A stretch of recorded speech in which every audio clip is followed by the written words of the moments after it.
할렐루야.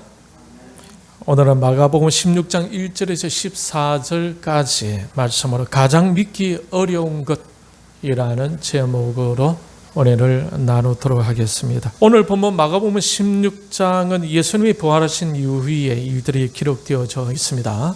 예수님이 돌아가신 지 3일 후 안식 후 첫날에 막달라 마리아와 야곱의 어머니 마리아와 살로메가 무덤에 가보았습니다. 그런데 그 무덤을 막고 있던 돌이 이미 굴러져 있었고 무덤 안에는 흰옷을 입은 한 청년이 우편에 앉아 있었습니다. 그때 그 청년은 그들에게 뭐라고 말했습니까? 6절 같이 한번 읽어볼까요? 시작. 놀라지 말라. 너희가 십자가에 못 박히신 나사렛 예수를 찾는구나. 그가 살아나셨고 여기 계시지 아니하니라. 보라, 그를 두었던 곳이니라. 그 후에 그들은 제자들에게 달려갔습니다. 그리고 베드로에게 가서 예수님이 살아나셨다라는 것을 전하고 갈릴리로 가면은 주님을 배울 것이라고 전해 주었죠. 그렇게 말하는 그 여자들도 사람이 죽었다가 다시 살아나는 그 일은 처음 경험해 보는 일이지 않습니까? 그러다 보니까 그들도 몹시 놀라 떨고 있었습니다. 그리고 그 후에 9절에 보면은 안식 후 첫날 이른 아침에 부활하신 주님은 전에 7 귀신을 쫓아내 주셨던 막달라 마리아에게 먼저 보여주셨죠. 부활하신 주님을 만난 막달라 마리아가 또 얼마나 기뻤겠습니까? 그래서 기쁨을 감추지 못하고 제자들에게 달려가서 주님이 부활하셨다라는 것을 알려줍니다. 그때 제자들은 이미 주님이 부활하셨다는 말을 들었으면서도 10절을 보게 되면 그들이 슬퍼하고 울고 있었다고 기록하고 있죠. 여러분, 오늘날에 예수님이 부활하셨다는 말을 듣는 것하고 그 당시에 주님이 살아나셨다라는 말을 듣는 것하고 어느 시대의 말이 더 실감나게 들릴 것 같습니까? 당연히 그 당시에 들은 말이 더 실감나지 않겠습니까? 그런데 7절에 보게 되면 예수님의 부활 소식을 들었으면서도 제자들은 여전히 슬퍼하고 있었다라는 거예요. 그들이 주님을 사랑하고 있었다라는 것은 사실인 것 같은데 주님이 살아나셨다라는 말을 들었으면서도 믿지 못하고 있는 제자들을 볼 수가 있습니다. 11절 같이 읽겠습니다. 시작. 그들은 예수께서 살아나셨다는 것과 마리아에게 보이셨다는 것을 듣고도 믿지 아니하니라. 이처럼 예수님의 부활하심을 믿는다라는 것은 쉬운 일이 아닌 것 같습니다. 매우 어려운 일입니다. 지난번에 제가 던진 질문인데 가장 중요한 진리가 무엇이라고 했습니까? 고린도전서 15장 3절 4절에 보게 되면은 내가 받은 것을 먼저 너희에게 전하노니 이는 성경대로 그리스도께서 우리 죄를 위하여 죽으시고 장사 지낸 바 되셨다가 성경대로 사흘 만에 다시 살아나사. 여기서 먼저 너희에게 전하노니 이 먼저라는 말을 영어로 first importance라고 했다고 말씀드렸죠. 이 말은 가장 중요한 것이란 뜻입니다. 가장 중요한 것인데 그것은 바로 예수님이 십자가에서 우리를 위해 죽으셨다는 것과 그 죽으신 예수님이 다시 살아나셨다는 것이 가장 중요한 일이다라는 거예요. 예수님이 십자가에 죽으신 것도 너무나 중요한 것이고 또 예수님이 3일 만에 다시 살아나신 것도 너무나 중요한 일입니다. 그래서 이것을 바로 복음이라고 하는 것입니다. 이 복음이 빠지게 되게 되면은 기독교는 생명을 잃는 것과 같게 되겠죠. 자, 그렇다면은 가장 믿기 어려운 것은 무엇일까요? 가장 믿기 어려운 것. 주님이 죽으셨다가 3일 만에 다시 살아나신 것. 이것이 가장 믿기 어려운 것입니다. 오늘 본문 12절을 보면 두 사람이 걸어서 시골로 가고 있습니다. 이때 예수님께서 그들에게 나타나셨어요. 누가복음 24장에 보게 되면 좀 더 구체적으로 설명되어져 있는데, 처음에는 그들이 예수님을 몰라 보았습니다. 그런데 나중에는 그분이 예수님이신 줄 깨닫게 됩니다. 그래서 이 두 사람이 제자들에게 달려가서 주님이 살아나셨다라는 것을 남은 제자들에게 알려주었죠. 그런데 그 말을 들은 제자들 믿었을까요? 믿지 않았을까요? 믿지 아니했습니다. 이처럼 예수님의 부활은 믿기가 어려운 것입니다. 엠마오로 가던 두 제자들도 처음에는 예수님의 부활을 믿지 못했습니다. 부활하신 주님께서 그들과 같이 동행하고 있었지만은 옆에서 같이 걷고 있던 바로 그분이 그 주님이신 줄 믿지 못했어요. 그런데 같이 걸어가면서 주님께서 무엇을 하셨습니까? 그들에게 성경 말씀을 풀어주셨죠. 그리고 그들은 그 주님의 말씀을 들으면서 마음이 뜨거워졌다고 했습니다. 그리고 주님이 그들과 함께 식사하시면서 떡을 가지시고 축사하시며 그들에게 떼어주실 때야 비로소 그들의 눈이 밝아졌고 살아나신 주님을 알아보게 되었다라는 것입니다. 그 두 제자들이 처음에 주님을 알아보지 못한 이유에 대해서 누가복음 24장 16절은 이렇게 말씀하고 있어요. 그들의 눈이 가려져서 그인 줄 알지 못하거늘. 그들의 눈이 가려져서 그인 줄 알아보지 못하거늘. 31절에서는 그들이 주님을 알아보게 된 이유에 대해서 말씀하고 있는데, 그들의 눈이 밝아져 그인 줄 알아보더니, 그들의 눈이 밝아졌어. 그들의 눈이 왜 가려져 있었던 걸까요? 자신들의 경험에 근거해서 판단하고 있었기 때문입니다. 제자들이 말씀에 근거해 있지 않고 자신들의 지식과 자신들의 지혜와 자신들의 경험에 의한 것에 근거해 있다 보니까 주님이 죽으신 것은 그들은 눈으로 직접 목격했죠. 그런데 그 주님이 살아나실 것이라고는 전혀 생각하지 못했다라는 것입니다. 왜냐하면 사람은 한 번 죽으면 끝이라는 생각을 가지고 있었기 때문이겠죠. 그러니 이제 그들에게 남은 것은 염려와 근심과 걱정밖에 없었던 것입니다.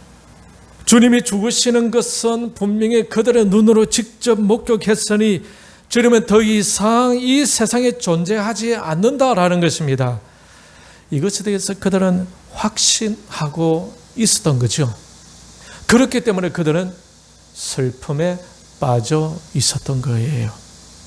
물론 주님을 사랑하지 않고서는 그런 슬픔에 잠기지도 못했겠죠.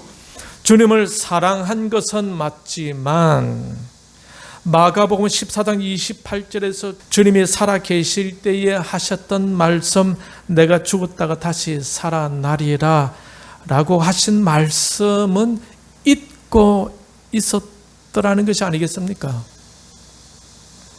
제자들은 그들의 눈으로 목격한 십자가에서의 죽음에 대해서는 확실히 인지하고 있었지만 주님이 다시 살아나리라는 그 말씀에 대해서는 기억하지 못하고 있었다라는 거죠. 그래서 슬픔에 빠져 있었던 겁니다.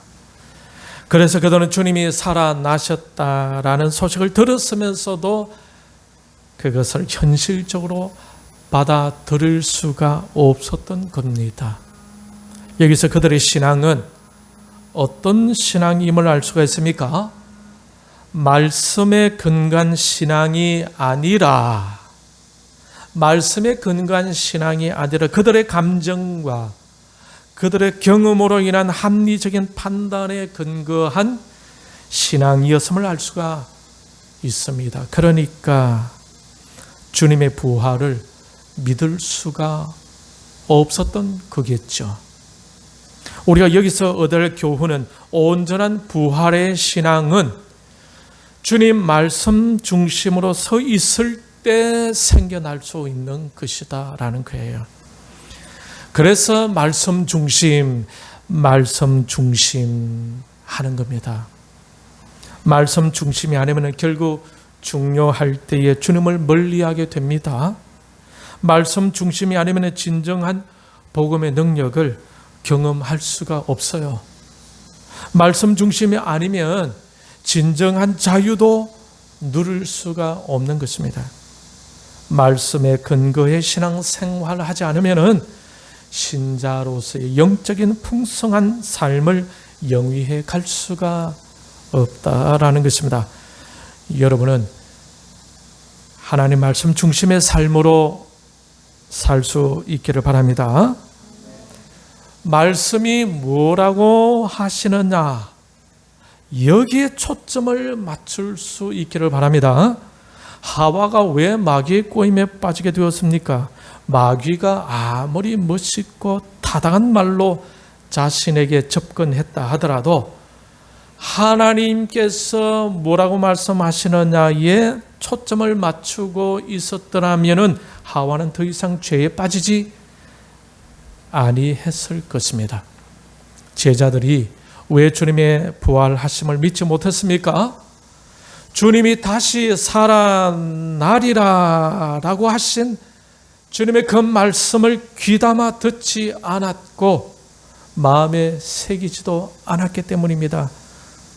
즉 주님 말씀을 소홀히 했기 때문이에요. 또 다른 한 가지 이유, 예수님의 부활하심을 믿지 못한 이유가 무엇일까요? 예수님께서 다른 모양으로 그들에게 나타나셨기 때문이다라는 사실을 우리는 이 본문을 통해서 알 수가 있습니다. 오늘 본문 마가복음 16장 12절 같이 보겠습니다. 시작.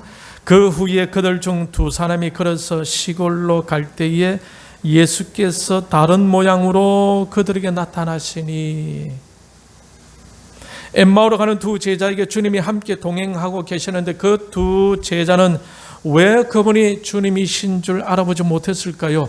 예수님께서 다른 모양으로 나타나시니 그들이 주님을 알아보지 못했다고 12절은 말씀하고 있습니다. 이렇게 알아보지 못한 것에 대해서 누가복음 24장 16절은 어떻게 말씀하고 있느냐 하면은 그들의 눈이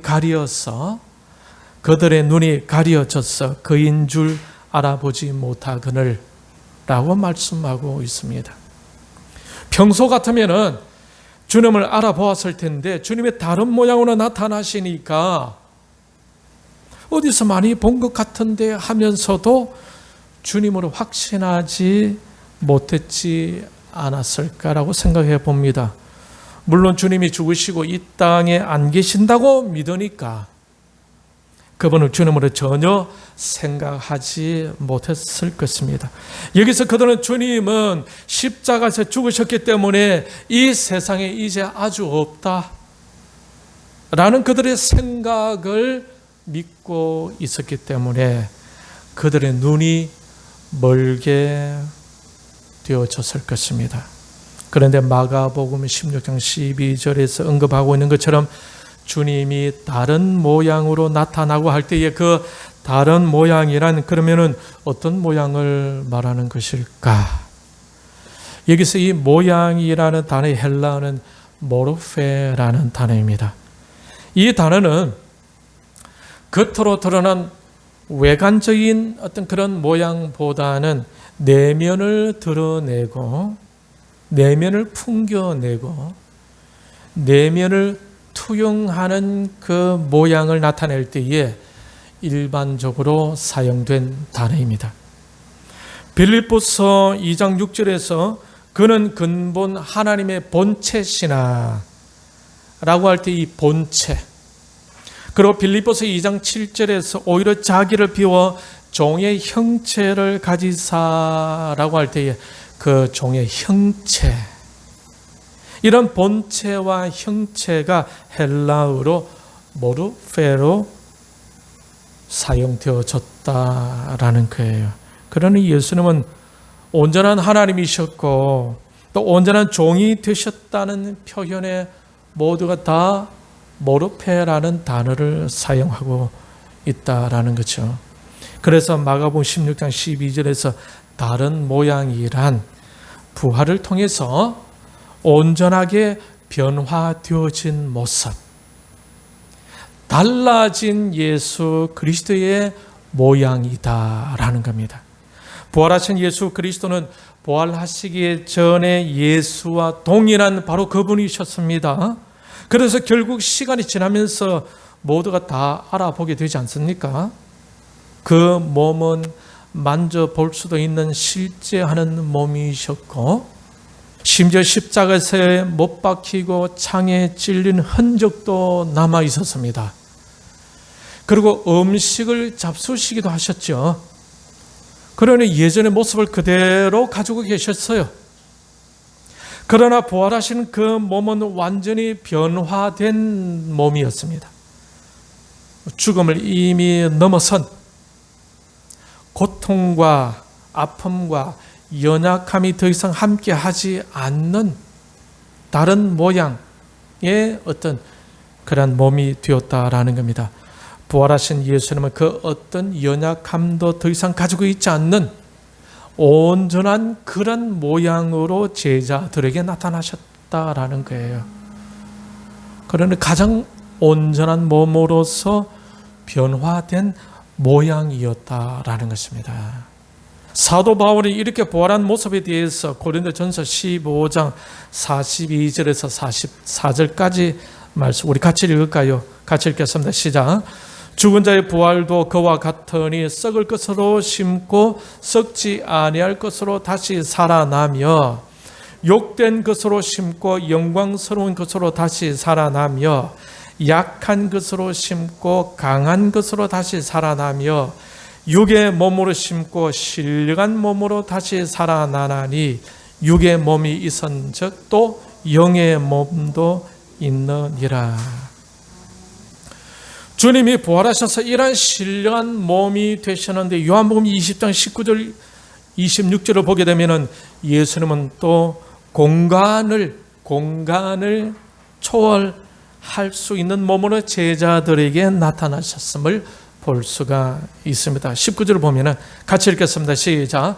이날 곧 안식 후 첫날 저녁 때에 제자들이 유대인들을 두려워하여 모인 곳들의 문들을 닫았더니 예수께서 오사 가운데 서서 이르시되 너희에게 평강이 있을지어다.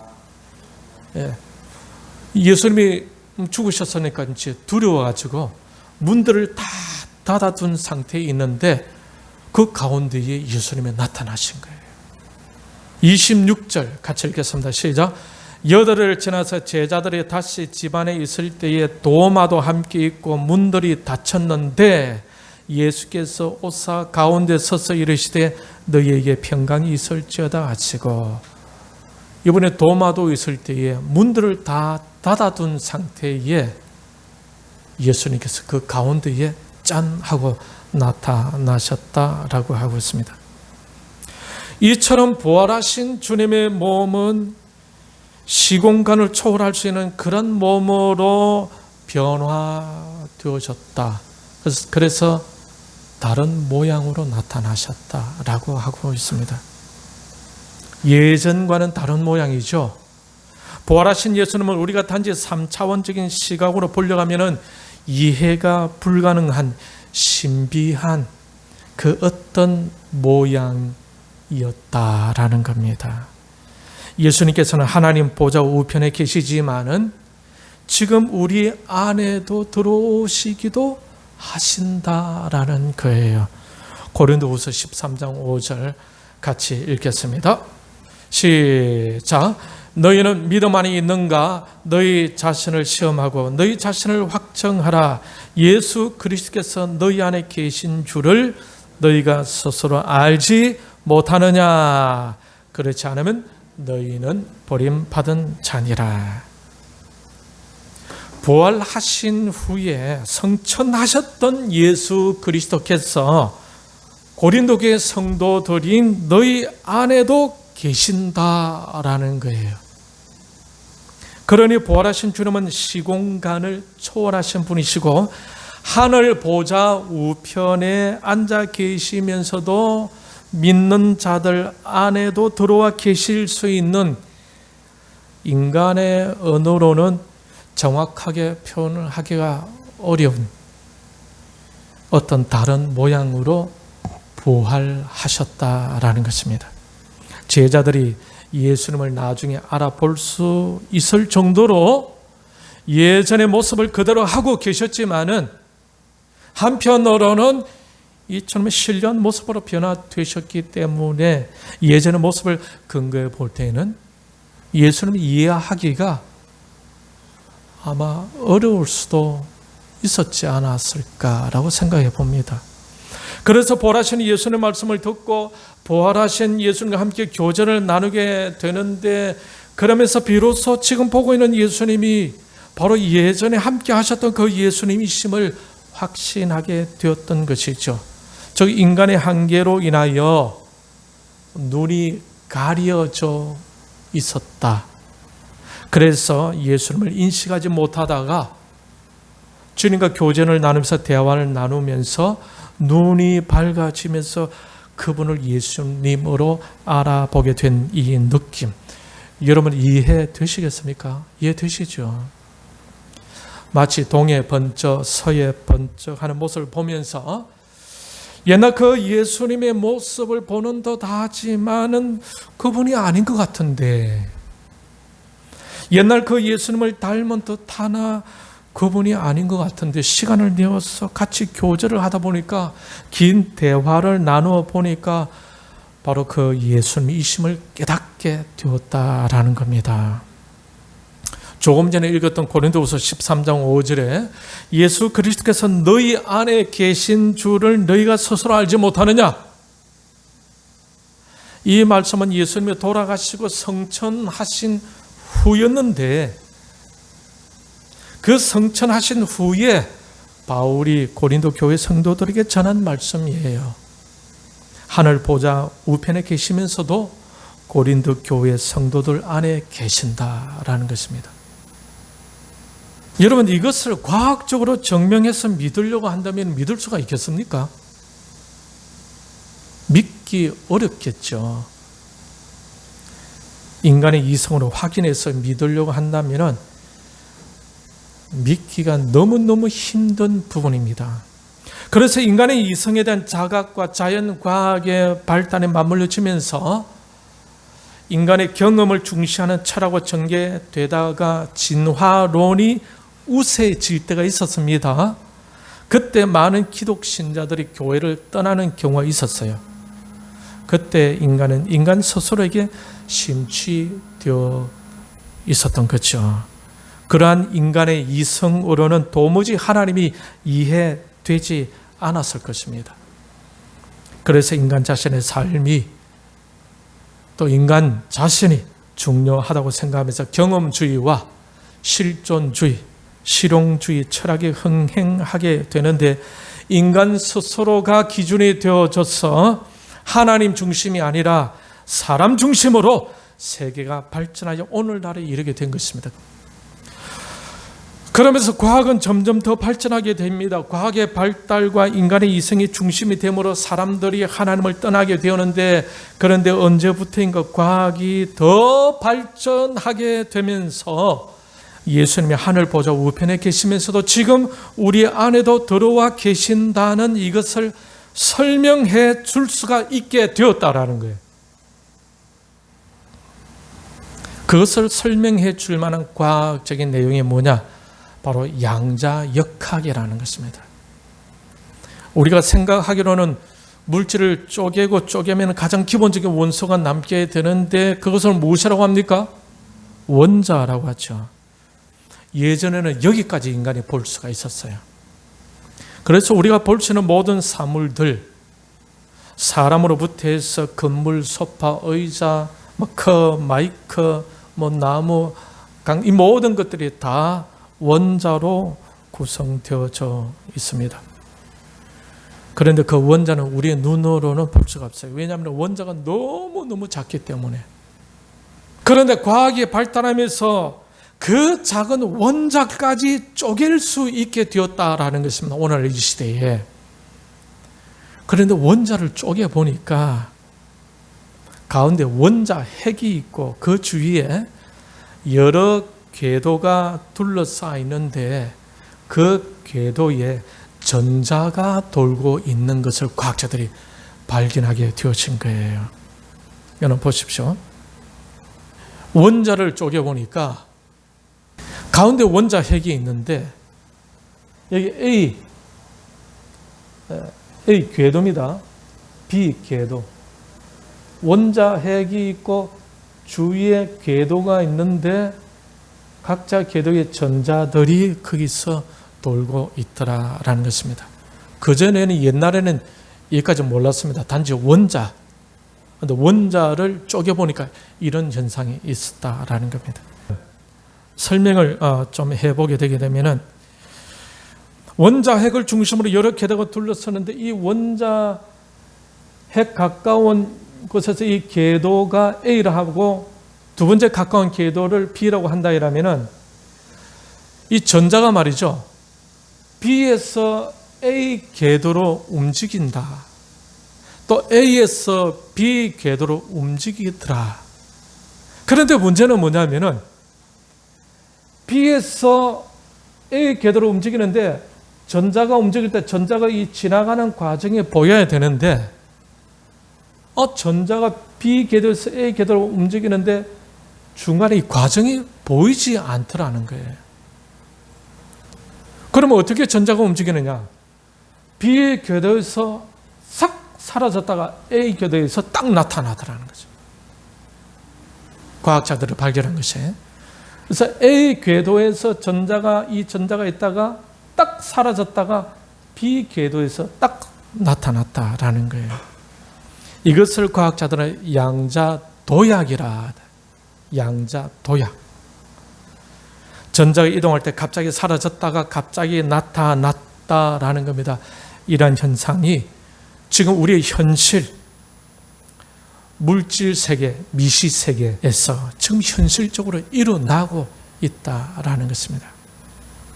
B 궤도에서 순간적으로 사라졌다가 A 궤도에서 순간적으로 나타났는데 이것을 과학자들은 또 말하기를 순간이동이다라고 부릅니다. 순간이동. 이러한 순간이동이 이 현실 세계에서도 일어나고 있다라는 겁니다. 그래서 1997년 오스트리아의 안톤 차일링거 교수 연구진이 세계 최초로 광자를 전송하고 복사까지 하는 양자 통신 실험에 성공을 거두게 됩니다. 그리고 2009년도에는 메릴랜드 대학의 물리학 연구진이 세계 최초로 1m 거리의 양자 순간이다. 아무런 중간에 연결된 것이 없는 그 가운데에 1m 거리의 양자 순간이동. 여기서 사라졌다 여기서 나타난 것을 성공시켰습니다. 그리고 2012년 안톤 차일링거 교수의 연구진이 143km에 떨어진 거리까지 양자를 순간 이동시키는 것을 성공했다고 합니다.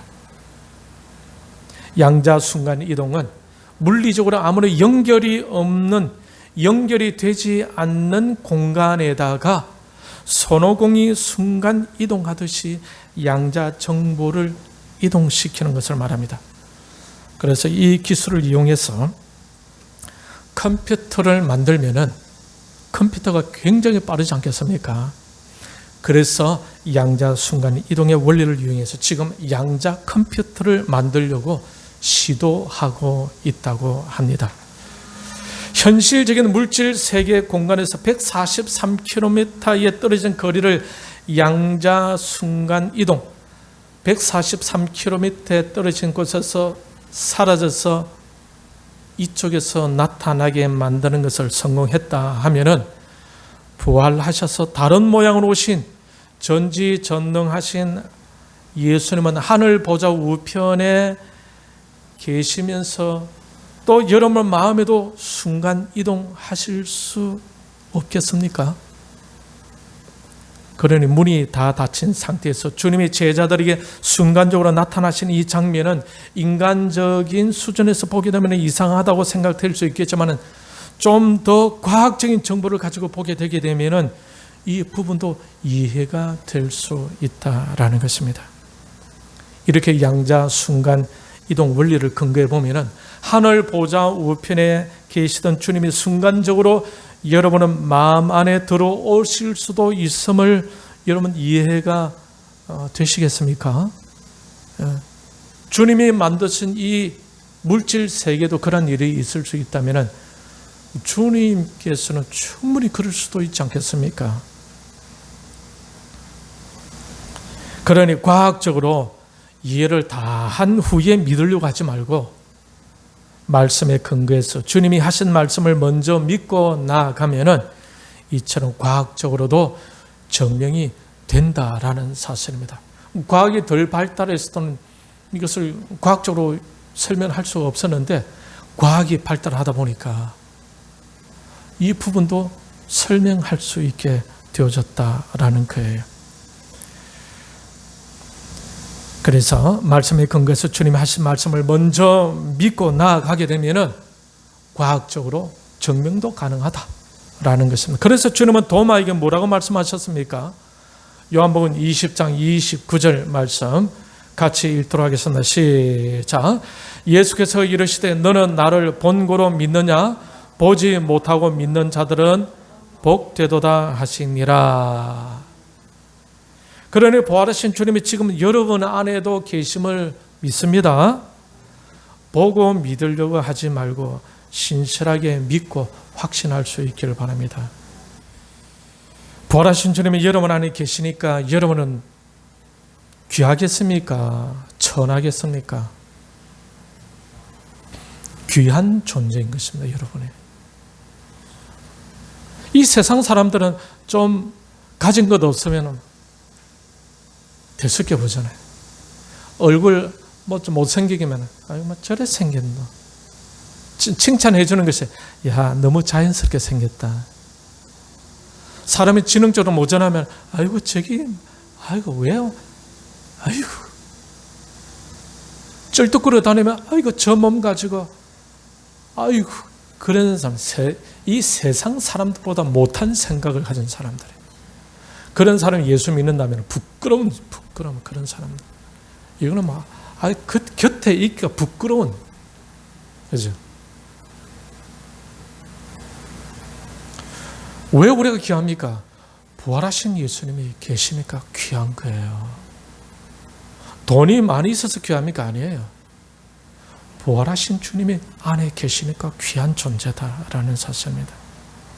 따라합니다. 내가 귀한 존재구나.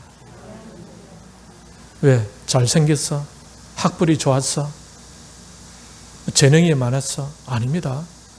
예수님이 그 안에 계시니까 귀한 거예요.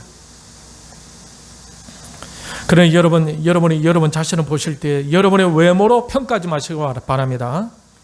여러분의 환경으로 여러분 자신을 평가하지 마시기를 바랍니다. 여러분에게 처해진 여건을 보지 마시고 여러분 안에 계신 부활하신 주님을 볼 수 있기를 바랍니다. 부활하신 주님이 여러분 안에 계심으로 여러분은 보배와 같은 존재인 것입니다. 그러므로 여러분 안에 계신 그 부활하신 주님이 여러분을 통해 하고자 원하시는 것을 쫓아가는 삶이 얼마나 아름답고 멋지겠습니까?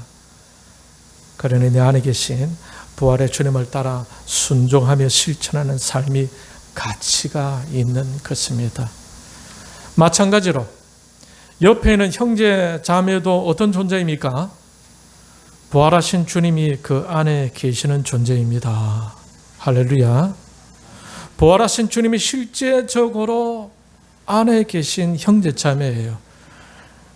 그러니 그들도 역시 귀한 존재인 거죠.